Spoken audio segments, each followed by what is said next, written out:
ஜோதிட நண்பர்களுக்கும் ஆன்மீக நண்பர்களுக்கும் இனிய வணக்கங்கள். நான் உங்கள் மோசஸ் உளவியல் ஜோதிடர், சென்னையில் இருக்கேன். இந்த சனி பெயர்ச்சி ஏன்னாக்கா இன்னைக்கு எந்த யூடியூபர் திறந்தாலும் சனி பெயர்ச்சி, 7.5 சனி, 8.5 சனி, 9.5 சனி, இப்படின்னு பார்த்தீங்கன்னா அஷ்டம சனி, அர்த்தாஷ்டம சனி, இப்படி பல சனி பகவானை பற்றின ஒரு பயமும் பீதி அப்படியே வைத்த யூடியூப்பை பார்த்தா முடிஞ்சு போச்சு அன்றைக்கே லைஃப்ன்ற மாதிரியான தகவல்கள். என்னடா இந்த சனி பெயர்ச்சி, சரி இது சனி பெயர்ச்சின்னா சனி பகவான் அவ்வளோ ஒரு கொடூரமான ஆளா அப்படின்ற மாதிரி சனி பகவானை பார்த்து அலறக்கூடிய, பயந்து ஓடக்கூடிய அளவுக்கு அவரை அப்படி ஒரு டெரரிஸ்ட் மாதிரி அவரை வச்சிருக்காங்க. ஆனால் உண்மையாகவே நம்ம பார்த்தீங்கன்னா சனி பகவான் அப்படிப்பட்டவரா? சனியோட காரகத்துவம் அவ்வளோ ஒரு ஒஸ்டான காரகத்துவமா? இல்லை சனி பார்த்தா கோடி நன்மை, சனியை கொடுக்கறதுக்கு என்ன சொல்லுவாங்க, சனி பகவான் கொடுத்தா தடுக்கிறதுக்கு ஆள் இல்லைன்னு நம்ம சொல்லக்கூடிய அதே நண்பர்கள் தான் சனி பகவானை பற்றி இப்படி ஒரு விஷயங்களை சொல்லி நம்மளை பயம், குழப்பம், மனுஷன் எதையா பண்ணுறது அப்படின்ற ஒரு தயக்கம், குழப்பம் எல்லாத்தையும் போட்டு நம்மளை அப்படியே ஒரு முடிவெடுக்க முடியாமல் ஒரு திணற அடிக்கக்கூடிய தன்மையில் கொண்டு போய் விட்டுட்டு, இங்கே போனால் இந்த பரிகாரம் செய்யறது, அங்கே போனால் அந்த பரிகாரம் செய்யறது, பரிகாரமே செஞ்சுட்டு அப்புறம் வாழ்க்கை எப்படி தான் வாழ்றது, இப்படின்ற ஒரு குழப்பங்கள் எல்லாம் உங்களுக்கு இருக்கும். இதுக்கு எல்லாத்துக்கும் இந்த ஒரு காணொலியை முழுசா பாருங்க, மொத்தத்துக்கும் உங்களுக்கான விடை கிடைச்சிடும். ஸோ இந்த சனி பகவானா என்ன? முதல்ல சனி பகவானா ஒன்றும் இல்லைங்க. ஏன்னா சனி பகவான் பார்த்தீங்கன்னா, சனின்ற கிரகம் நீங்கள் பால்வழி மண்டலத்தில் எடுத்தீங்கன்னா சூரியன்லேருந்து மிக தொலைவில் இருக்கக்கூடிய கிரகம்னு நம்ம சொல்லுவோம். ஸோ அதனால் சனியோட நகர்வு ரொம்ப ஸ்லோவான நகர்வு. ஸோ ஏன் தூரமாக இருக்குது அப்படின்றது பால்வழி மண்டலத்தில் இருக்குது. ஸோ பால்வழி மண்டலத்தில் சூரியனோட தூரமாக இருக்கிறதுனால அந்த இடத்துல வெப்பத்தோட தன்மை கொஞ்சம் கம்மியாக இருக்குது. அப்போ வெப்பத்தோட தன்மை கம்மியாக இருக்கும்போது அது ஆட்டோமேட்டிக்காக குளிர்ச்சி தான் இருக்கும். ஸோ அப்போ குளிர்ச்சியாக இருக்கிறதுனால அப்போ என்னன்னாக்கா எப்போதும் பார்த்தீங்கன்னா அந்த குளிர்ச்சி வரும்போதே நமக்குள்ளுக்குள்ள ஒரு பயம் வந்துடும், ஒரு குழப்பம் வந்துடும். ஏன்னா இதே வெப்பம் அதிகமாகும் போது நம்ம என்னன்னாக்கா இந்த பனிக்காலத்துலலாம் எடுத்து பார்த்தீங்கன்னா ஒரு சோம்பல், ஏன்னா இந்த மார்கழி மாதம்லாம் பார்த்தீங்கன்னு வச்சுக்கிங்களேன், மார்கழி மாதம் தை மாதம்லாம் பார்த்தீங்கன்னா ஒரு சோம்பல் இருக்கும். ஏன்னா அப்போ பனி, முன்பனி பின்பனி காலங்கள் இருக்குது. இந்த காலகட்டத்தில் பார்த்தீங்கன்னா உடம்பு சுறுசுறுப்பாக இருக்குது, ஒரு சோர்வாக இருக்குது. அதனால தான் பிரம்மமுகூர்த்தத்துல இருந்து காலையில் கோலம் போட சொல்லிலாம் நம்மளுடைய வழிபாட்டு முறைகள் நிறைய முறைகள் கொடுத்துருக்காங்க. ஸோ இதே தான் சனி பகவானோட தன்மைனா குளிர்ச்சி, இவ்வளோதான். குளிர்ச்சினாவே அங்கே பயம், இருட்டு. ஸோ இவ்வளோதான் விஷயங்கள். ஏன்னா இந்த குளிர்ச்சி நம்ம உடம்புக்குள்ளே வந்துட்டாவே நம்மளுடைய விஷயங்கள் எல்லாமே பார்த்தீங்கன்னா பிரச்சனைக்குரியதாக மாறும். அதே குளிர்ச்சி தான் பல விஷயத்தை சரி பண்ணக்கூடியதாக இருக்குது. இப்போ ஏன்னா சனி பகவான் நிற்கக்கூடிய பாவம்னு சொல்லக்கூடிய அந்த 3, 6, 11 இந்த பாவத்தில் நின்னா நற்பலன்களை கொடுப்பாருன்னு சொல்கிறோம். மற்ற பாவங்கள் இருந்தால் கெடுபலன்களை கொடுப்பாருன்னு சொல்லி நம்மளோட ஜோதிட சாஸ்திரம் சொல்லுது. உண்மையாகவே நற்பலன் எப்படி கிடைக்குது, கெடுபலன் எப்படி நடக்குது, இவ்வளவுதாங்க விஷயம். இதை தெரிஞ்சா உங்க வாழ்க்கையில் இந்த சனி பெயர்ச்சியில் எந்த சனி பெயர்ச்சி வேணாலும், சனி எந்த பாவத்தில் இருந்தாலும் அதை நம்ம எதிர்கொள்ள முடியும். ஸோ இப்போ இந்த 3ஆம் பாவத்தில் சனி பகவான் இருக்காரு. 3ஆம் பாவம் என்பது ஜோதிடத்தை பொறுத்தவரையும் விஜய வீரியஸ்தானம். ஸோ விஜய வீரியஸ்தானம், இந்த விஜய வீரியஸ்தானத்தில் சனி பகவானுக்குமா அந்த குளிர்ச்சி தன்மை வேணும். ஏன்னா அந்த இடத்துல நம்ம அதிகப்படியான வெப்பம் இருந்தால் என்ன ஆகும்னா நம்மளுடைய அந்த விந்தணுக்கள் சொல்லக்கூடிய எல்லாமே அந்த வீரியம் என்பது அடிபட்டு போகும். தேவையற்றத விரயம், உயிராற்றல் விரயம் அங்கே ஏற்பட்டுரும். அப்போ உயிராற்றல் விரயம் ஏற்பட்டால் நம்மளால எந்த ஒரு விஷயத்தையும் முழுமையாக செய்ய முடியாது. நம்மளோட ஆயுள் என்பது குறையக்கூடிய வாய்ப்புகள் இருக்கு. ஏன்னா நம்மளோட வீரியம் எந்த அளவுக்கு, அதனால தான் நம்மளால பார்த்தீங்கன்னா இந்த வீர விளையாட்டுகள்லாம் வச்சாங்க. எதுக்கு வச்சாங்க? அந்த காளை அடக்கிற போட்டியெல்லாம் வச்சாங்க. ஏன்னா அந்த 3ஆம் பாவம் வலுக்கும் போது தான் அந்த மரணத்தை எதிர்த்து போராடக்கூடிய ஆற்றல் நமக்கு கிடைக்கும். ஸோ அப்போ அந்த 3ஆம் பாவத்தை எப்படி இருக்குன்னா கொஞ்சம் குளுமையா இருக்கணும். குளுமையா இருந்தால்தான் நம்மளோட அந்த உயிர் ஆற்றல் சொல்லக்கூடிய, ஏன்னா அதனால தான் சனி ஈஸ்வரன் பட்டம் எதுக்கு சும்மாவா கொடுத்தாங்க? ஈஸ்வரனாவே என்னன்னா நம்ம அவர் தான் ஆயுள் காரகன். அப்போ ஆயுள் எப்படி இருக்கும்? 3ல் சனி பகவான் இருந்தால் நம்மளோட வீரியம் என்பது அந்த வெப்பத்தினால் விரயம் ஆகாம வீரியம் என்பது நீண்டதா இருக்கும். ஸோ அப்போ நம்ம எடுக்கக்கூடிய காரியங்கள் எல்லாம் நிதானமாக எடுத்து வெற்றி அடையக்கூடிய வாய்ப்புகள் ஆட்டோமேட்டிக்காக வந்துடும்.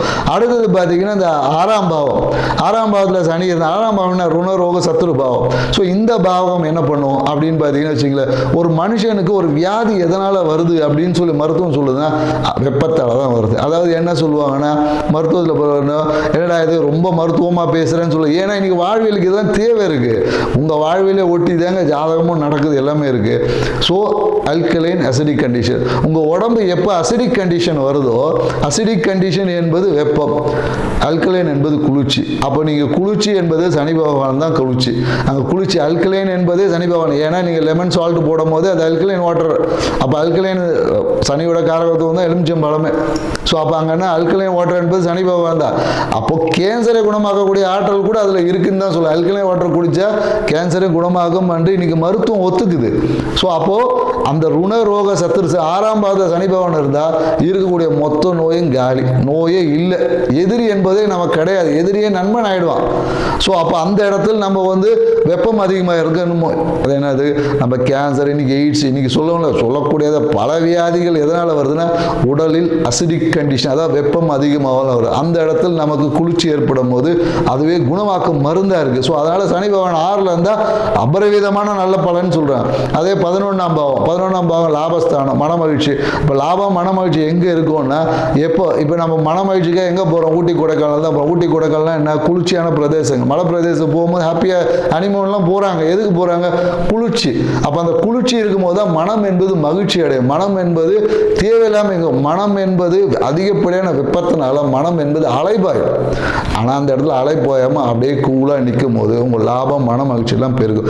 ஸோ அப்போ இந்த சனி பெயர்ச்சி, ஏன்னா இந்த அறிவியல் பூர்வமாக சில விஷயங்களை ஏன் இங்கே நம்ம சொல்கிறோன்னா, எல்லாரும் ஆன்மீக ரீதியாக நிறைய கருத்துக்கள் சொல்லியிருப்பாங்க. இங்கே அறிவியல் பூர்வமாக ஏன் சொல்லணும்னா இன்னைக்கு மக்கள் அறிவியலை தான் நம்புகிற, அறிவியல் சொல்ல தான் ஏற்றுக்கு நம்ம இன்னைக்கு போகிறோம். அப்போ அறிவியல் பூர்வமாக ஒரு விஷயத்தை அணுகும் போது இந்த சனி பேச்சில் எந்த கிரக பேச்சையும் இலகுவாக நம்மளால் கடந்து அந்த தன்மையிலேருந்து நம்ம ஜெயிச்சு மேன்மை பெற முடியும். நம்ம வாழ்க்கையை அடுத்த ஒரு நிலைக்கு கொண்டு போக முடியுமானா கண்டிப்பாக முடியும். ஸோ அதுதான் நம்ம இங்கே சொல்ல வருது. ஏன்னா இந்த கோயில்கள் நிறைய பரிகாரங்கள் சொல்லப்படுது. இந்த கோயில் போனால் என்ன நடக்கும்னா நம்மளுடைய, ஏன்னா சனியோட தத்துவம் பார்த்தீங்கன்னா ஆகாய தத்துவம். அதாவது என்னன்னாக்கா கோயில்கள் எல்லாமே விமானம் வச்சிருப்பாங்க. பழங்காலத்து கோயிலில் பார்த்தீங்கன்னா இந்த 12 வருஷம் இந்த குடமுழுக்கெல்லாம் போடுவாங்க, அந்த விமானம் சொல்லுவாங்க. அந்த விமானம் என்பது என்னன்னாக்கா பிரபஞ்சத்தோட தொடர்பு இருக்கும். அப்போ அந்த விமானத்தின் வழியாக நீங்கள் கோயிலுக்கு போக உங்களோட ஆகாய தத்துவம் என்பது விரிவடையும். ஆகாயம் நமக்கு எந்த அளவுக்கு இடம் கொடுக்குதோ அவ்வளோ தூரம் நம்மளுடைய லக்ஸரி லைஃப் என்பது இருக்கும். அப்போ தான் மற்ற பஞ்சபூதங்கள் நெருக்கடி இல்லாமல் அதனுடைய வேலையை செய்வதுக்கு. அப்போ ஆகாயம் என்பது அந்த இடத்துல விரிவடையும். விரிவடைந்த ஆகாயத்தில் நம்மளோட வாழ்வியல் முறை வெறுமனே கோயிலுக்கு போயிட்டு வந்து 2 பேருக்கு அன்னதானம் கொடுத்துட்டு வந்துட்டு சனி பகவானோட விஷயம் தீர்ந்துருமானா கண்டிப்பாக தீராது. உங்களோட வாழ்வியல் முறையிலும் கண்டிப்பாக மாற்றங்களை ஏற்படுத்தணும். அப்படி ஏற்படுத்தக்கூடிய மாற்றம் மட்டும்தான் இந்த சனி பயிற்சியிலிருந்தும், எல்லா சனி பயிற்சியிலிருந்தும், எல்லா கிரக பயிற்சியிலிருந்தும் உங்கள் வாழ்வையை மேன்மையடைய முடியும். அந்த ஒரு விஷயத்தை தான் நம்ம ஒவ்வொரு ராசி பிரகாரம் இப்போ நம்ம பார்க்க போகிறோம்.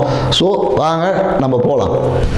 ரிஷப ராசி அன்பர்களே, ரிஷப ராசி பார்த்தீங்கன்னா எப்போதும் என்னென்னாக்கா தன்னை அழகுபடுத்திக்கணும், எப்போதும் நல்ல ஒரு ட்ரெஸ் பண்ணணும் அப்படின்னு சொல்லிட்டு கடன் வாங்கியாச்சு சூப்பராக ட்ரெஸ் பண்ணிக்கணும், மேக்கப் பண்ணிக்கணும் அப்படின்பதில் வந்து இவங்க வந்து ஒரு உத்வேகம் இருக்கும். இன்னொன்று என்னென்னாக்கா இவங்களுடைய பேச்சு எப்போதும் என்னென்னாக்கா ஒரு கணக்கு போட்டுக்கிட்டே இருப்பாங்க. மனசில் வந்து ஏதோ ஒரு கணக்கு போட்டுக்கிற கேல்குலேஷன் ஓடிக்கிட்டே இருக்கும். ஏன்னாக்கா இவங்க அந்த தொழில் சார்ந்த விஷயத்தில் அப்படியே வந்து இருக்கும். ஏன்னா இவங்களுக்கு தான் பார்த்தீங்கன்னா இந்த தந்தையோட தொழில் அமையக்கூடிய வாய்ப்புகள் இருக்குது. ஸோ தந்தை தொழிலில் செய்யக்கூடிய அமைப்பு பார்த்தீங்கன்னா ரிஷபராசிக்காரங்களுக்கு இருக்குது.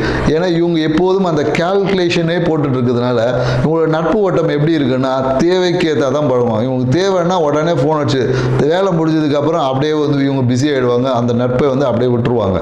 ஸோ இந்த மாதிரி சூழலுக்கு ஏற்ற மாதிரி தன்னை மாற்றிக்கொள்ளக்கூடிய அமைப்பு இவங்களுக்கு இருக்குது. இந்த சனி பயிற்சி இவங்களுக்கு எப்படி இருக்கும் அப்படின்றத இப்போ நம்ம பார்க்க போகிறோம். ஸோ இந்த சனி பயிற்சி பார்த்தீங்கன்னா இவ்வளோ நாள் என்னடா இது தொழிலில் நம்ம பண்ணோம், இவ்வளோ முயற்சிகள் எடுக்கிறோம், ஒன்றுமே ஒர்க் அவுட் ஆகலையே, அவ்வளோ அழுத்தம், வேலை பளு, இதெல்லாத்துக்கும் பலனை அனுபவிக்கக்கூடிய காலமாக தான் இந்த காலம் இருக்குது. ஸோ இந்த சனி பயிற்சி உங்களுக்கு பார்த்தீங்கன்னா லாப சனியாக இருக்குது. ஸோ லாப சனி என்பது என்ன பண்ண, இவ்வளோ நாள் நீங்கள் செய்த அனைத்து விஷயங்களையும் அப்படியே அந்த லாபத்தை அள்ளிக்கு கொடுக்க ஒரு விஷயமா உங்களுக்கு இருக்குது. ஸோ இவ்வளோ நாள் பார்த்தீங்கன்னா நீங்கள் எடுத்த முயற்சிகளுக்கு ஏதோ ஒரு பிரச்சனை, தடை, பஞ்சாயத்தே வந்திருக்கும், சொல்ல முடியாது. கோர்ட்டு கேஸ் எங்கேயாவது நீங்கள் போயிட்டு கையெழுத்து போட்டு எங்கேயாவது ஒரு ஷூரிட்டி போட்டு எங்கேயாவது மாட்டி கோர்ட்டு கேஸ்லாம் இருந்திருக்கக்கூடிய வாய்ப்புகள் இருந்துச்சு. இது எல்லாமே இப்போ வந்து பாக்கியமாக மாறும். உங்களுடைய இளைய சகோதரர் நீங்கள் இப்போ கையெழுத்து போடுற அக்ரிமெண்ட் எல்லாமே பார்த்தீங்கன்னா அந்த சக்ஸஸ் வெற்றியின் அக்ரிமெண்ட்டாக தான் இருக்கும். அந்த சக்ஸஸோட அக்ரிமெண்ட்டை போடக்கூடிய காலகட்டமாக இருக்குது. தொழில் சார்ந்த கான்ட்ராக்ட் எல்லாமே இப்போ வந்து லாபகரமாக மாறும். ஸோ மேலும் உங்களுடைய வாழ்க்கை துணை இவ்வளோ நாள் என்னடா இது நம்ம கல்யாணம் ஆகாமல் நினைத்த எல்லாருக்கும் இப்போ கல்யாணம். ஆனால் ஒரே ஒரு விஷயம் என்னென்னாக்கா இந்த காலகட்டத்தில் இந்த ரிஷபராசிக்காருக்கு இந்த காதல் திருமணம் என்பது பிரச்சனைக்குரியதாக இருக்குது. காதல் திருமணம் கைகூடுமானா கொஞ்சம் பிரச்சனைக்கு அப்புறமா தான் கைகூடும். மேலும் திருமண வாய்ப்புகள் இருக்குது. 2ஆம் திருமணத்துக்கு காத்திருக்கிறவங்களுக்கெல்லாம் இப்போல்லாம் திருமணம் பொண்ணுலாம் வந்து ஜாதகம் ஆல்ரெடி வந்து இருக்கும். நேரம் நீங்கள் பார்க்கும் போதே உங்களுக்கு ஜாதக அமைப்பெல்லாம் வந்திருக்கும். ஸோ இருக்கு. ஸோ அதே போல் என்னென்னாக்கா ரிஷபராசி இல்லை இந்த ஆண்களுக்கு நீங்கள் வந்து குழந்தை பேருக்கான வாய்ப்புகள் இருக்குது. ஸோ பெண்களாக இருந்தாங்கன்னா அவங்க வந்து மருத்துவம் சிகிச்சையை எதுக்கும் டாக்டரை கொஞ்சம் கன்சல்ட் பண்ணிக்கிங்க. கன்சல்ட் பண்ணதுக்கு அப்புறமா இவங்களுக்கான குழந்தை பேருக்கான பாக்கியம் இருக்கான இந்த வருஷம் கண்டிப்பாக இருக்குது. மேலும் என்னென்னாக்கா உங்களுக்கு அந்த தொழில் சார்ந்த விஷயத்தில் லாபம் இருக்குது. தந்தை சார்ந்த விஷயத்தில் ஒரு அனுகூலமாக இருக்கும். தந்தை அப்பாவே காசு கொடுப்பாரு, பிஸ்னஸ் ஸ்டார்ட் பண்ணுப்பா நானே ஆரம்பித்து வைக்கிறேன் அந்த மாதிரி கொடுப்பாரு. ஸோ ஆனால் இவங்க ஒரே ஒரு விஷயத்தில் கவனம் செலுத்த வேண்டும். என்னன்னாக்கா இவங்களுடைய இவங்களுக்கு அந்த எப்படி சொல்றதுன்னா இந்த ஆசன வாய் சார்ந்த விஷயம், இந்த மலச்சிக்கல் இந்த மாதிரியான விஷயங்கள் இல்லை என்றால் இவங்களுக்கு எந்த சிக்கலுமே இல்லை. ஆனால் இவங்களுக்கு இந்த காலகட்டத்தில் ஏன்னா குரு பயிற்சி இதெல்லாம் வரக்கூடிய காலகட்டமாக இருக்குது. இந்த காலகட்டத்தில் அதற்கான சிகிச்சை செய்து கொள்ளுங்கன்னா உங்கள் வாழ்க்கையில் எந்த சிக்கலும் இல்லை. ஸோ ரிஷபராசிக்காரங்களுக்கு ஒரே ஒரு விஷயத்தை மட்டும் சொல்லலாம், காலையில் உடற்பயிற்சி என்பது மஸ்ட். ஸோ காலை உடற்பயிற்சி என்பது கம்பல்சரியாக வேணும். அதே போல் என்னென்னாக்கா மனசில் இந்த பழைய விஷயங்கள் இருக்கும். இந்த பழைய விஷயங்களை போட்டு நோண்டி கொள்ளாமல் புதுசாக பிறந்தோம், நியூ இயருக்கு அப்போ எப்படி புதுசாக பிறந்தோம், புது